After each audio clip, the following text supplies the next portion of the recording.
IPL അങ്ങനെ അങ്ങ് കഴിഞ്ഞു. നല്ല രസമായിരുന്നു, എന്തോരം ത്രില്ലിംഗ് ആയിരുന്നു. കുറേ സൂപ്പർ ഓവറുകൾ, 2 സൂപ്പർ ഓവറുകൾ, അതൊക്കെയാണ് വികാരം. സാറല്ലേ, കുറച്ച് മാസം കഴിഞ്ഞ് തുടങ്ങിയല്ലേ.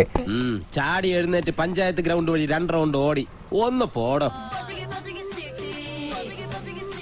ഇതൊക്കെ പൊടി തട്ടെടുക്കാനായി മോനെ.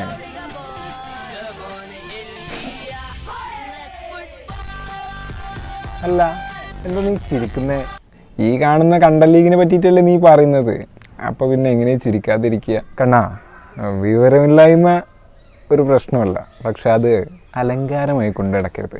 അങ്ങനെ നീ എന്ത് അർത്ഥത്തിലാണ് പറയുന്നത് എനിക്ക് മനസ്സിലായില്ല. ഈ IPL വന്നതിന് ശേഷം ഒരുപാട് താരങ്ങൾ വന്നിട്ടുണ്ട്. ഓരോ വർഷവും IPL എമേർജിങ് താരങ്ങളുണ്ട്, ISL ഉണ്ട്. പക്ഷേ ഈ താരങ്ങളൊക്കെ പിന്നീട് ഇന്ത്യൻ ടീമിന് വേണ്ടി കളിക്കാനും ഇന്ത്യയുടെ സ്ക്വാഡ് ഡെപ്ത് അത്രയും സ്ട്രെങ്ത് ആവാനും ഇന്ന് പല താരങ്ങളും ടീമിൽ ഇടം നേടിയിട്ടില്ല, നന്നായി കളിച്ചിട്ട് പോലും. അത്രയ്ക്ക് സ്ട്രോങ് ടീമായിട്ട് മാറിയിട്ടുണ്ട്. ഇന്ത്യനെ റാങ്കിങ്ങിൽ മുന്നിലേക്ക് എത്തിക്കാനൊക്കെ ഈ IPL ഒരു കാരണം തന്നെയാണ്. അങ്ങനെ ഇന്ത്യൻ ടീമിനെ സെറ്റാക്കാൻ IPL തയ്യാറായിട്ടുണ്ടെന്ന് പറയുമ്പോൾ ഒരു കാര്യം മനസ്സിലാക്കണം. ഈ പറയുന്ന ISL കാരണം ഇന്ത്യൻ ടീമിൻ്റെ 11 പോലും സെറ്റായിട്ടുണ്ട്. നീ പറഞ്ഞ മാതിരി 1-2 താരങ്ങളെ അല്ല, എമേർജിങ് പ്ലെയേഴ്സ് അവാർഡ് നമ്മൾ എല്ലാ വർഷവും കൊടുക്കുന്നുണ്ട്. അതിനപ്പുറത്തേക്ക് ഒരുപാട് താരങ്ങൾ ഇന്ത്യയിൽ നിന്ന് വന്ന് മികച്ച താരങ്ങളായിട്ട് മാറിയവരെയും കണ്ടെത്താൻ ISLന് കഴിഞ്ഞിട്ടുണ്ട്. ഏറ്റവും കുറഞ്ഞ കാലം കൊണ്ട് ജനശ്രദ്ധയെ ആകർഷിക്കുവാനും ഈ ISL തന്നെ വേണ്ടി വന്നു. നാളെ മറ്റൊരു സീസൺ വരുന്ന സമയത്ത് തീർച്ചയായിട്ടും IPLനെ മറികടക്കാൻ കഴിയുന്ന ഒരു ലീഗായിട്ട് ISL മാറും എന്നുള്ള കാര്യത്തിൽ സംശയമൊന്നുമില്ല. കാരണം ഫോക്കസ്ഡ് ആയിട്ടാണ് ISL പോകുന്നത്. നിങ്ങൾ ഈ ജനശ്രദ്ധയെ ആകർഷിച്ചു എന്ന് പറയുന്ന സമയത്ത് ഇപ്പോൾ ഓനൊരു കാര്യം മനസ്സിലാക്കണം. 233.6 ബില്യൺ ആൾക്കാരാണ് ഈ വർഷത്തെ IPL കണ്ടിട്ടുള്ളത്. IPLൻ്റെ വ്യൂവർഷിപ്പ് അത്രയേറെ സ്ട്രെങ്ത് ഉള്ളതാണ്. മറ്റേത് ലീഗുകൾക്കും ഈ പറയുന്ന വ്യൂവർഷിപ്പ് ഇല്ല. ജനശ്രദ്ധയുടെ കാര്യത്തിലും ജനപിന്തുണയുടെ കാര്യത്തിലും IPLനെ വെല്ലാൻ ഇന്ന് ഒരു ടൂർണമെൻറ്റ് ഇല്ല എന്നുള്ളതാണ്. ഇതിന് കാരണങ്ങൾ ഒരുപാടുണ്ട്. ഇപ്പോൾ കോവിഡ് സാഹചര്യത്തിൽ ക്രിക്കറ്റുകൾ വല്ലാതെ തുടങ്ങിയിട്ടൊന്നുമില്ല. ക്രിക്കറ്റുകൾ വളരെ കുറച്ച് മേജർ ടൂർണമെൻറ്റുകൾ മാത്രമാണ് വന്നിട്ടുള്ളത്. വേൾഡ് കപ്പ് പോലെയുള്ള സാധനങ്ങളൊന്നും വന്നിട്ടില്ല. പിന്നെ അതുപോലെ തന്നെ ഒരു മേജർ എന്ന് പറയുന്ന സാധനങ്ങളൊന്നും വന്നിട്ടില്ല. ആ ഒരു സാഹചര്യത്തിലാണ് നിങ്ങളുടെ ഈ പറഞ്ഞ IPL ഇപ്പോൾ വന്നത്. സ്വാഭാവികമായിട്ട് ഇത്ര സ്റ്റാർ വാല്യൂ ഉള്ള താരങ്ങൾ ഒരുമിച്ച് വരുന്ന ഒരു ടൂർണമെൻറ്റിന് റേറ്റിംഗ് കൂടുമെന്നുള്ളത് ശ്രദ്ധേയമായിട്ടുള്ള കാര്യമാണെന്ന് പറയേണ്ട ആവശ്യമൊന്നുമില്ലല്ലോ. പിന്നെ മാത്രമല്ല, ഈ പറയുന്ന സ്റ്റാർ വാല്യൂ എന്നുള്ള ഗണം പരിശോധിച്ച് നോക്കിക്കഴിഞ്ഞാൽ വിദേശ താരങ്ങളെയൊക്കെ നമ്മൾ കണ്ടെത്തി കൊണ്ടുവരേണ്ടതാണ്. അല്ലെങ്കിൽ മുമ്പ് കളിച്ചു തെളിഞ്ഞ ആളുകളാണ്. വലിയ സ്റ്റാർ വാല്യൂ ഒന്നുമില്ല, പക്ഷെ അവരുടെ കയ്യിൽ ഒരു ഐറ്റമുണ്ട്. നീ എന്തൊക്കെ പറഞ്ഞു കഴിഞ്ഞാലും ഇന്ത്യൻ സ്പോർട്സിന് ഉപകാരം നൽകിയത് ആരെന്ന് ചോദിച്ചു കഴിഞ്ഞാൽ അതിന് ഒരൊറ്റ ഉത്തരമേ ഉള്ളൂ, ISL തന്നെയാണ്. കാരണം നിങ്ങൾ നൽകിയിട്ടില്ല എന്നുള്ളതല്ല, ഇന്ത്യൻ സ്പോർട്സിനെ ഡെവലപ്പ് ചെയ്യുന്ന, ഒന്നുമല്ലാത്ത ഫുട്ബോളിനെ ഡെവലപ്പ് ചെയ്യുന്ന, സ്റ്റേഡിയങ്ങൾ മര്യാദക്കില്ലാത്തടത്ത് നല്ല മികച്ച ക്വാളിറ്റി സ്റ്റേഡിയങ്ങൾ വരുന്ന, ഒരുപാട് യുവതാരങ്ങളെ വളർത്തിയെടുക്കുന്ന, ഒരുപാട് എക്സ്പീരിയൻസ് ഉള്ള താരങ്ങളെ വളർത്തിയെടുക്കുന്നതിലൊക്കെ ഈ പറയുന്ന ISL തന്നെ മുൻപന്തിയിൽ നിൽക്കുന്നത്. പല ആളുകളും പറഞ്ഞു വരുത്തിക്കുന്നതാണ് IPL ബിസിനസ്സാണ്, കച്ചവടമാണ് എന്നൊക്കെ. അതൊന്നുമല്ല. IPL എന്നത് പറയുന്നത് ഒരു വികാരമാണ്, അതൊരു കളിയാണ്. നിനക്കത് മനസ്സിലാവില്ല.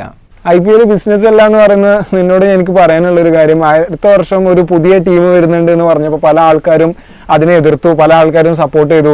ഈ സപ്പോർട്ട് ചെയ്ത ആൾക്കാർ എന്തിനാണെന്ന് അറിയോ? BCCIയുടെ ഫണ്ട് കൂടുമെന്ന് പറഞ്ഞിട്ടാണ്. എതിർത്ത ആൾക്കാർ പറഞ്ഞത് ഇപ്പോഴുള്ള ക്ലബിൻ്റെ ഫിനാൻഷ്യൽ കുറഞ്ഞു പോകുന്നുള്ളതാണ്. അതായത് ഈ ക്ലബ്ബുകളൊക്കെ ഫിനാൻഷ്യലാണ് നോക്കുന്നത്, അല്ലാതെ കൂടുതൽ കോമ്പറ്റീഷൻസ് അല്ല, കൂടുതൽ ക്ലബ്ബുകൾ വന്ന് കൂടുതൽ താരങ്ങൾക്ക് അവസരം കിട്ടുന്നതല്ല.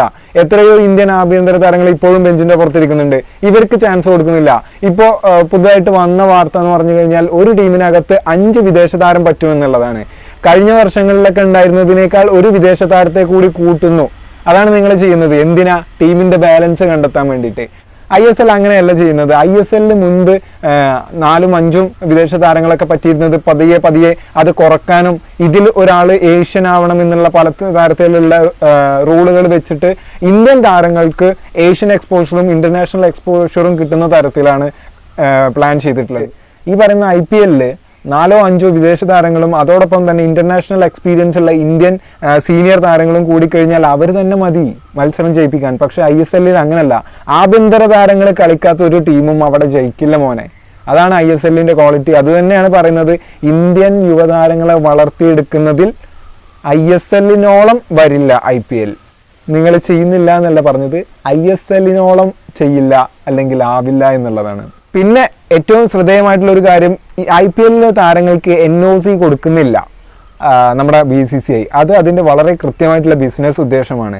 അതായത് NOC എന്ന് പറഞ്ഞു കഴിഞ്ഞാൽ നോ ഒബ്ജക്ഷൻ സർട്ടിഫിക്കറ്റ് ആണ്. അതായത് ഇവർ വിദേശ പിച്ചുകളിൽ പോയിട്ട് അല്ലെങ്കിൽ വിദേശ ടീമുകളിൽ കളിക്കുന്നതിന് നോ ഒബ്ജക്ഷൻ എന്നുള്ളതാണ്. ഇത് IPL കൊടുക്കുന്നില്ല. എന്തിനാന്ന് പറഞ്ഞു കഴിഞ്ഞാൽ IPL താരങ്ങളുടെ ഒരു റേറ്റിംഗ്, അതായത് ഇന്ത്യൻ താരങ്ങൾ വരുന്നതോടുകൂടി തന്നെ ഈ ടീമുകളുടെ റേറ്റിംഗ് കൂടും, താരമൂല്യങ്ങൾ കൂടും. അതുകൊണ്ട് തന്നെ ആരാധകർ കാണാൻ കൂടുതലും IPL ആയിരിക്കും. IPL ഈ താരങ്ങളെ കാണാൻ കഴിയുള്ളൂ എന്നുള്ളത് കൊണ്ട് തന്നെ IPL കൂടുതൽ ആളുകൾ ശ്രദ്ധിക്കും. അക്ഷരാർത്ഥത്തിൽ ഇത് അവരുടെ വിദേശ പിച്ചിലെ എക്സ്പീരിയൻസ് കുറക്കുന്ന പരിപാടിയാണ്. നോക്കണം നിങ്ങൾ, വിദേശ പിച്ചുകളിൽ എക്സ്പീരിയൻസ് കുറക്കുന്ന ഏർപ്പാടാണിത്. മറ്റുള്ള താരങ്ങളൊക്കെ ഇന്ത്യൻ പിച്ചുകളിൽ വന്ന് ഇന്ത്യൻ പിച്ചുകളെ നന്നായി പഠിച്ചിട്ട് ഇന്ത്യക്കെതിരെ നല്ല കൊട്ടുന്നു. നേരെ മറിച്ച് ഇന്ത്യൻ താരങ്ങളെ വിദേശ പിച്ചിലേക്ക് പറഞ്ഞയക്കാത്തത് കൊണ്ട് വിദേശ പിച്ചുകളിൽ അവർക്ക് അത്ര കണ്ട ഒരു എക്സ്പീരിയൻസ് ഇല്ല. അത് പിന്നെ കുറച്ചൊക്കെ ബിസിനസ്സും വേണ്ടേ, അല്ലാതെ പിന്നെ എങ്ങനെ ശരിയാവുക? ഒക്കെ ഈ പറഞ്ഞ മാതിരി കളിയെ സ്നേഹിക്കണം, കളിയെ സ്നേഹിക്കുന്നുണ്ടല്ലോ.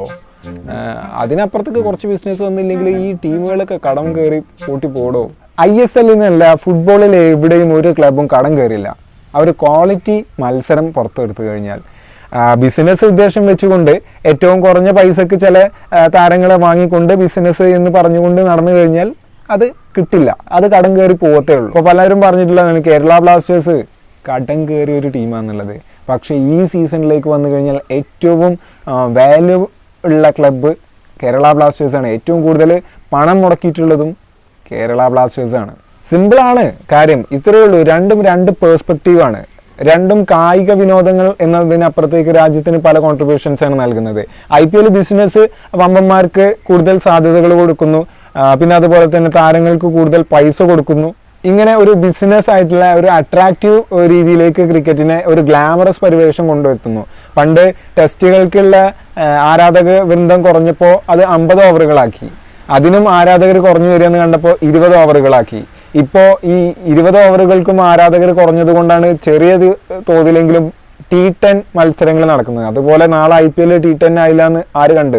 അപ്പോൾ ഇതൊക്കെ എന്താണ്, ഇത്തരം 90 മിനിറ്റ് മാറ്റി 60 മിനിറ്റും 5 മിനിറ്റും ഫുട്ബോൾ കളിക്കേണ്ട ഗതികേട് നമുക്കിന്നേ വരെ വന്നിട്ടില്ല. അതാണ് ഫുട്ബോളിന് ആ വികാരം എന്നും ഉണ്ടാകും.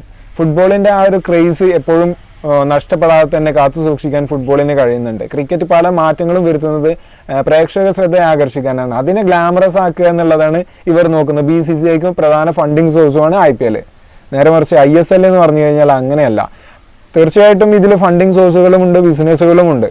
പക്ഷെ അതിനപ്പുറത്തേക്ക് ഓരോ ക്ലബ്ബുകളും ആ ക്ലബ്ബുകൾ ഓരോ യുവതാരങ്ങൾക്ക് കൊടുക്കുന്ന ശ്രദ്ധകളും വുമൻസ് ടീമിന് ക്രിയേറ്റ് ചെയ്യാൻ ഓരോ ISL ക്ലബ്ബുകളും ഇപ്പോൾ തയ്യാറാവുന്നുണ്ട്. അത് വെച്ച് നോക്കുമ്പോൾ വുമൻസ് ടീമിനെയും വളർത്തിയെടുക്കാൻ തീർച്ചയായിട്ടും ഇന്ത്യക്ക് സാധിക്കും എന്നുള്ളതാണ്. അത്തരത്തിൽ നോക്കുകയാണെന്ന് വെച്ചാൽ ഇന്ത്യയുടെ കായിക രംഗത്ത് തീർച്ചയായിട്ടും ഇമ്പാക്റ്റ് സൃഷ്ടിക്കുന്നത് ISL തന്നെയാണ്. ഈ കുറഞ്ഞ കാലത്തിനകം ഇവർ പറഞ്ഞിട്ടുള്ളത് ഇംഗ്ലീഷ് പ്രീമിയർ ലീഗിന്റെ മോഡലിലേക്കാണ് ISL വന്നിട്ടുള്ളത് എന്നുള്ളത്. ഇംഗ്ലീഷ് പ്രീമിയർ ലീഗും ഇങ്ങനെയാണ്. ഇനി I ലീഗിനായിട്ട് ജോയിൻ ചെയ്ത് റെലഗേഷൻസും പ്രൊമോഷൻസും ഒക്കെ കൊണ്ടുവന്നു കഴിഞ്ഞാൽ ഇത് വേറെ തനമാകും. ഇപ്പൊ തന്നെ സീരിയ എന്റെ ഒക്കെ മേലെ നിൽക്കുന്ന ഒരു ടൂർണമെന്റ് ആയിട്ട് ISL മാറിയിട്ടുണ്ടെങ്കിൽ റേഞ്ച് മനസ്സിലാക്കുന്നേ. ശരി, അപ്പൊ എന്നും പറയുന്ന പോലെ ഞാൻ ഈ പറയുന്ന പോലെ എന്താണ്, നിനക്ക് വേണ്ടിയിട്ട് സമ്മതിച്ചു തരണം, അങ്ങനെയാണ് ഇങ്ങനെയാണ് എന്ന് സമ്മതിച്ചു തരണം. ശരി, സമ്മതിച്ചു തന്നേക്കാം. നിനക്ക് അതാണ് താല്പര്യമെങ്കിൽ ഈ ഏട്ടൻ സമ്മതിച്ചു തന്നേക്കാം. അല്ലാതെ ഇപ്പൊ എന്ത് പറയാനാ.